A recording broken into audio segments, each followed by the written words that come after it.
What's up mga kababayan? Hello po sa inyo. Magandang araw po, magandang umaga or magandang gabi. Hello po sa inyo. Saan mang sulok ng dako ng mundo kayo naroroon mga kababayan. Hello po sa inyo. Magandang araw sa ating lahat. Ngayon mga kababayan, meron tayong soy sauce dito sa ating harapan. Or toyo. Ito po yung toyo ng Pilipinas at saka itong toyo ng Japan. Pag kukumparahin natin kung alin ang mas masarap o mas maalat. Sa tingin ko naman, parehong maalat ito kasi parehong toyo ito eh. Ngayon, para malaman natin kung alin ang mas masarap, kailangan tikman natin ang dalawang ito. Kung ikukumpara natin kung alin ang mas maalat o masarap. Unahin natin itong toyo ng Pilipinas. By the way mga kababayan, ito nga pala ay Marca Piña, no? Soy sauce Marca Piña na nabili namin dito sa Philippine Food. Ito yung ginagamit namin at pinaka popular na rin dyan sa atin sa Pilipinas. Tikman natin, no? Kung okay ba ang kung ano ang lasa ng toyo sa atin at saka itong toyo ng Japan. Maalat mga kababayan, maalat talaga. Alam natin maalat ito kasi nga toyo. Maalat. Ngayon, ito naman dito tayo sa toyo ng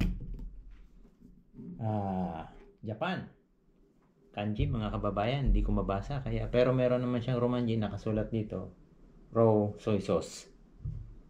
Kaya siguradong toyo ito. Soy sauce eh. Tikman natin. Kunti lang mga kababayan kasi mahirap na maalat eh.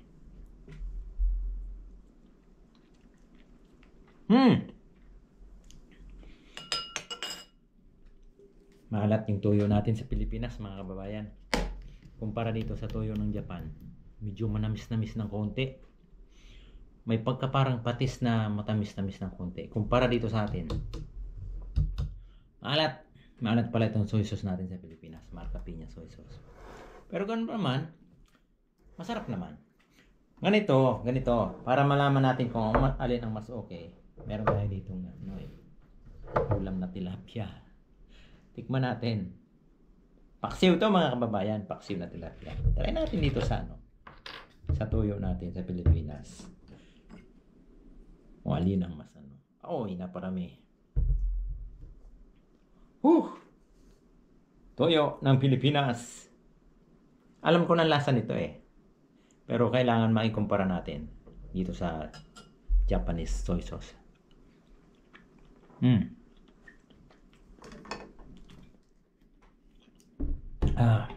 Paksiw na sinawsaw sa toyo. Dito naman tayo sa Japanese soy sauce. Try din natin tong paksiw na tilapia. Kung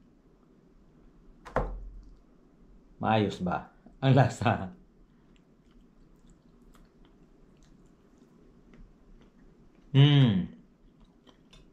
May pagkapatis talaga itong toyo ng Japan. Parang patis. Pero may siya, may tamis konti, manamis-namis kumpara dito sa atin. Solid ito sa atin eh. Solid na maalat. Pero ganun pa man, kung magluluto tayo ng mga pansit-pansit, ito talaga the best toyo sa atin. Kunti lang malalagay mo, ayos ng lasa. Ito siya, parang patis. Pero may pagkatamis-tamis ng konti. Ngayon alam ko na.